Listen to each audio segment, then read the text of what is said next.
একটা পৃষ্ঠায় কয়েক শ অক্ষর থাকে, এই কয়েক শ অক্ষরে কয়েক হাজার নেকি একটা পৃষ্ঠাতে করলাম।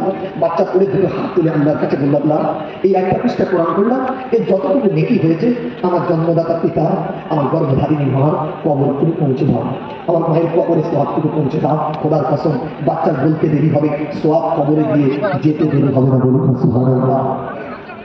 শিক্ষা দিতে না, ইংরাজি বাংলা যা খুশি দেন, শিক্ষা দিতে হবে, জেনারেল শিক্ষা দিতে হবে, কিন্তু ছেলে কোরআনকে শিখান, কোরআনকে শিক্ষা দেন।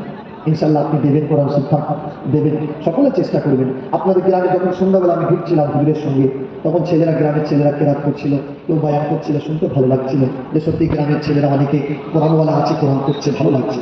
ওই জন্য সকলকে নিয়ত করতে হবে যে আমার কোলের বাচ্চাগুলোকে কোরআন না শিখিয়ে মৃত্যু যেন আল্লাহ না হয়। আল্লাহ আমার বাচ্চাগুলো যেন কোরআন বলা হয়, কোরআনের শিক্ষা নিয়ে কবরে শুতে পারে। আল্লাহ তুমি এই তৌফিক দান করে বলুন না আল্লাহ আমিন। আল্লাহ পাক কোরআনের মধ্যে জানিয়েছেন, কি জানিয়েছেন?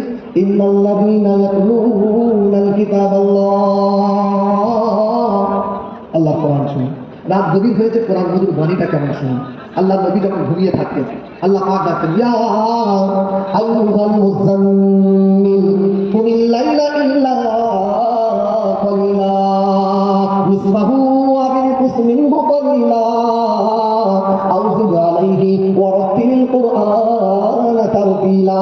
আল্লাহ নবী ঘুমিয়ে থাকতেন, আল্লাহ পাক এসে ডাকতেন, হাবিব উঠে পড়ো, হাবিব উঠে পড়ো, হাবিব ইয়া আইয়ুহাল মুযাম্মিল, হাবিব উঠে পড়ো, হাবিব উঠে পড়ো, হাবিব হাবিব উঠে পড়ো, ইয়া আইয়ুহাল মুযাম্মিল, হাবিব উঠে পড়ো। ও কাপড় में लपटने वाला, ও চাদরের মধ্যে শুয়ে থাকো, হাবিব উঠে পড়ো।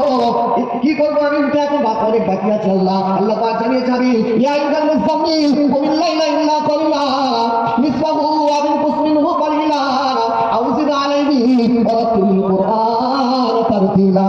হাবিব উঠে পড়ো, হাবিব সবাই ঘুমিয়ে আছে, সবাই শুয়ে আছে, রাতের হাফ হয়েছে, আর কিছুক্ষণ পরে ফজর হবে, উঠে পড়ো হাবিব